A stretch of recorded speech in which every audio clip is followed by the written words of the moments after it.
नमस्कार दोस्तों, welcome to my channel Nirav Hingoo.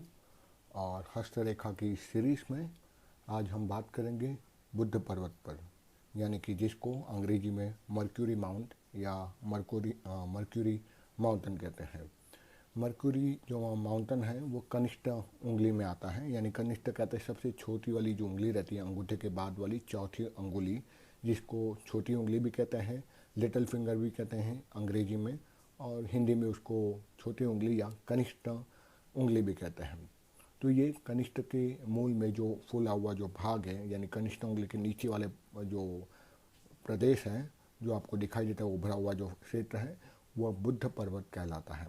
इस पर्वत का महत्व व्यक्ति के जीवन में बहुत ज़्यादा महत्व रखता है, क्योंकि यही वो ग्रह है। कहने का मतलब है कि जो व्यक्ति की मटीरियल जो इच्छाएं है, भौतिक सफलता है, वो दिलाने में समर्थ होती है। बिकॉज मर्क्यूरी यानी कि बुद्ध है बुद्धिमान का कारक।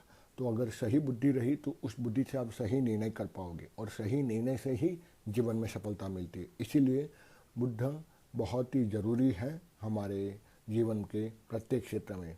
और बुद्ध प्रधान व्यक्ति किसी भी कार्य में यदि वह हाथ डालता है तो उसको सफलता प्राप्त होती है। जहाँ मैंने बोला बुद्ध प्रधान व्यक्ति, यानी जिसका बुद्ध पर्वत काफ़ी अच्छी तरह से उभरा हुआ है या डेवलप्ड है, मैं उनकी बात कर रहा हूँ। क्योंकि यह जो व्यक्ति है बुद्ध प्रधान, वो बुद्धि प्रधान या बुद्ध प्रधान व्यक्तियों में एक प्रकार की ज़बरदस्त लगन रहती है, एक तत्परता रहती है, और परिस्थिति को समझना और उसको अच्छी तरह से हैंडल करना उनको बहुत अच्छे से आता है। ठीक है। न्यूमरोलॉजी में बुद्ध पर्वत को यानी बुद्ध को मर्क्यूरी को 5 नंबर का स्थान दिया गया है, और कहते हैं कि वो काफ़ी स्मार्ट भी रहते हैं और चीज़ों को हैंडल करने में काफ़ी सक्षम भी रहते हैं। वो न्यूमरोलॉजी भी कहती है, जिसको हम अंक ज्योतिष कहते हैं। खैर, ये जो कार्य प्रारंभ करते हैं उसको बहुत ही योजनाबद्ध तरीके से, कहने का तात्पर्य है they are very well organise, इसलिए इनको सफलता के आसार इनके बढ़ जाते हैं। कई हस्तरेखा शास्त्री कहते हैं, विशेष रूप से डॉक्टर श्रीमाली और ऐसे बहुत सारे, डॉक्टर त्रिपाठी गिन लीजिए, इन सारे हस्तरेखा विशेषज्ञों की राय है कि इन्होंने बुद्ध पर्वत को कहीं कहीं पर हाथों पे बहुत ज़्यादा उभरा हुआ देखा है। और इसका यह कारण होने के मुख्य कारण है कि वह अपराधी क्षेत्र की तरफ चला जाता है, यानी बुद्धि की प्रधानता कुछ ज़्यादा होने लगती है, तब वो अपनी बुद्धि कुंठित कर बैठता है। इसीलिए वो क्रिमिनल टेंडेंसी की तरफ वो झुकाव उसका रहता है। मूल रूप से देखा जाए तो बुद्ध पर्वत जो है वो ज़रूर से ज़्यादा उभार होना, यानी कि व्यक्ति का बुद्धि को कुंठिग्रस्त बना देना या कुंठाशील बना देना, इस बात का वह प्रतीचायक है। यह बुद्धि चातुर्य हद से ज़्यादा बढ़ जाती है और व्यक्ति ये यकीन कैसे भी पैसा इकट्ठा करना में लग जाते हैं, और उसकी यही एक प्रकृति बन जाती है, बस पैसा कमाना। और ये इसी का एक स्वल स्वरूप यह रहता है कि वो सही रास्ते के अपेक्षा गलत रास्ता चुन लेता है। परंतु इसमें भी इतना ध्यान रखने की बात है कि यदि बुद्ध पर्वत विकसित अवस्था में रहेगा, यानी डेवलप रहेगा प्रॉपरली, और उस पर वर्ग आकार का चिन्ह हो, यानी कि स्क्वायर का उसके ऊपर निशान हो, तो ये व्यक्ति उच्च स्तर का बहुत ही हाई लेवल का बिजनेसमैन बनता है। He would become a very good entrepreneur. आज की भाषा में बोलते हैं एंटरप्रेन्योर, जो कि साधारणतः हम बहुत कम लोगों के हाथ में देखा जाता है, और जल्दी से ये व्यक्ति किसी के काबू में आता नहीं है। यानी the good develop mercury mount with the square on the mercury hand on a mercury mountain.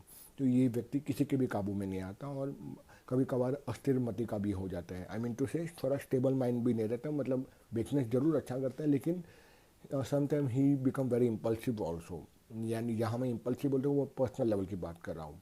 ठीक है। और इसलिए ये लोग कभी कभार किसी की बात पर नहीं आते, और अगर बहुत ज़्यादा उभरा हुआ है तो कानून की दृष्टि से ये एक अपराध तो नहीं करता, लेकिन सार्केसिज्म इनका बढ़ जाता है। ऐसे व्यक्ति थोड़े बहुत चंचल या अस्थिर मति के जरूर हो सकते हैं, पर वो अगर बहुत ज़्यादा डेवलप हो जाता है ये माउंटेन, तो ये एक कार्य पर टिकता नहीं है और अपना कार्य क्षेत्र बदलते रहता है। यानी कभी ये कार्य करेगा, कभी वो कार्य थोड़ा 50% कंप्लीट करके वो प्रोजेक्ट छोड़कर किसी और प्रोजेक्ट पे चले जाएगा। तो इस प्रकार से ओवर डेवलप मर्क्यूरी माउंटेन अच्छा नहीं कहा जाता।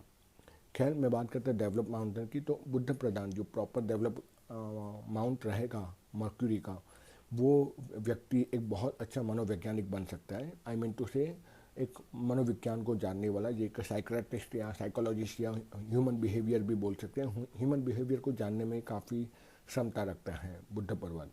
मानव जहाँ कमज़ोर होता है तथा किस प्रकार से सामने वाले को काबू में आ सकता है, ये बात बुद्ध पर्वत वाले बहुत अच्छे से जानते हैं। यही इनकी विशेषता भी होती है दोस्तों, कि ऐसे व्यक्ति कभी कभार बहुत चालाक और चतुर भी बन जाते हैं, जिससे कि ये अपने बिजनेस में बहुत ही विशेष रूप से सफलता प्राप्त करते हैं और इनको ह्यूमन साइकोलॉजी बहुत अच्छे से समझ में आती है।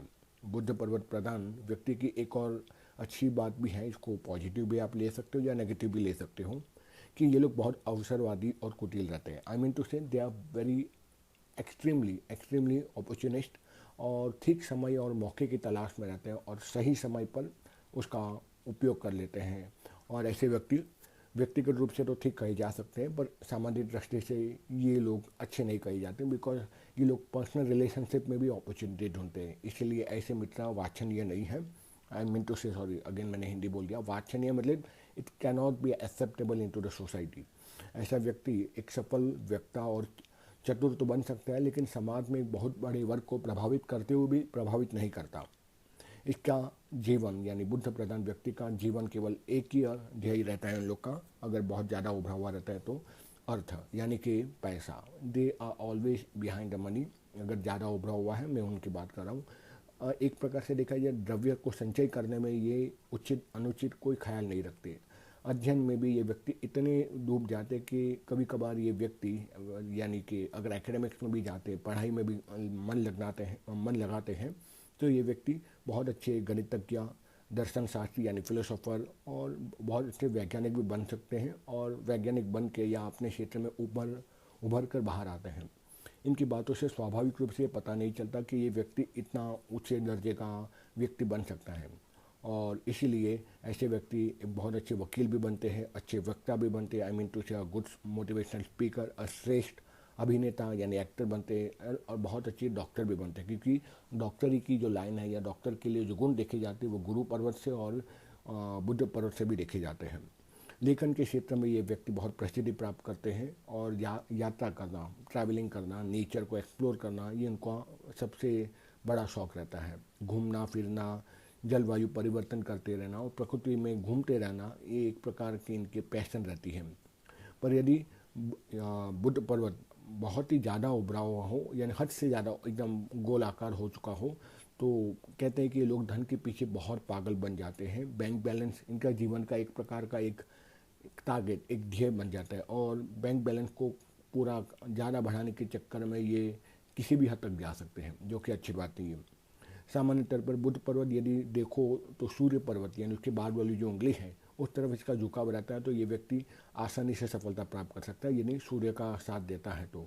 और विद्या के क्षेत्र में यानी पढ़ाई के क्षेत्र में, लिटरेचर, फिलोसॉफी, इसमें भी सूर्य देवता काफ़ी अच्छी सहायता देता है और अच्छे अंक दिलाने में भी समर्थ होता है। यानी अगर आप स्टूडेंट हैं और आपका सूर्य पर्वत और बुद्ध पर्वत दोनों समान रूप से विकसित हैं, और बुध का पर्वत का झुकाव सूर्य की तरफ चले जाता है, तो ये व्यक्ति बहुत ही ज़्यादा विनोदी यानी कि a good sense of humour, he has a good writing and oratorship skill, and he can become a good novelist और अ राइटर ऑल्सो।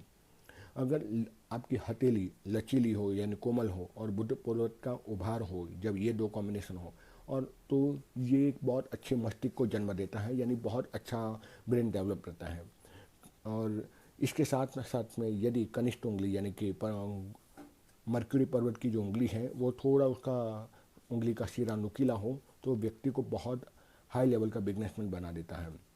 और अगर बुद्ध पर्वत उभरा हुआ हो और उंगली में वर्गाकार सिरा का नाखून हो यानी कि स्क्वेरिश शेप हो, तो इसकी लॉजिक को बढ़ा देता है। और यदि फैला हुआ हो तो, और वो क्या कहते हैं उसको, ऑब्वियस एंगल की तरह, ऑब्ट्यूस एंगल की तरह फैला हुआ सिरा रहेगा उस नाखून का, मर्क्यूरी का, तो ये आकस्मिक धन प्राप्ति देने में सहायक रहता है। आई मीन टू से अचानक से धन प्राप्ति हो जाती है, अचानक से इनके काम हो जाते हैं। और यदि बुद्ध पर्वत उभरा हुआ हो, लचीली हथेली हो और उसमें गठदार उंगलियां हो यानी एक प्रकार की गांठें हो, आपको चाहिए तो मेरे पहले के एपिसोड आप देख सकते हो जिसमें मैंने बताया है उंगलियों के प्रकार क्या होते हैं। तो जब गठीली उंगलियां रहती है तो ये लोग बौद्धिक स्तर पर यानी कि on a logic and mental level they are very strong, तो बौद्धिक स्तर पर ये लोग बहुत ही उभरे हुए रहते हैं और बहुत सहायक मित्र भी सिद्ध होते हैं और इनका मेंटल फिटनेस बहुत स्ट्रांग रहता है और यही इनको सफलता देने में सबसे बड़ा सहायता प्रदान करता है। तो दोस्तों, आज मैंने ये बात कर दी है बुद्ध पर्वत के बारे में। आशा रखता हूँ आपको ज्ञान प्राप्त हुआ होगा और यदि मेरा यह एपिसोड अच्छा लगे तो लाइक कीजिए, कमेंट कीजिए and do subscribe to my channel and also do press the bell icon also. तो मिलते हैं दोस्तों अगले एपिसोड में एक दूसरे प्लैनेट्स के बारे में, पर्वत के बारे में। जहाँ तक हो सकेगा मैं बात करूँगा हर्षल के बारे में, हर्षल प्लैनेट पर। तो तैयार रहिए अगले एपिसोड के लिए। तब तक के लिए बाय बाय, टेक केयर, जय हिंद।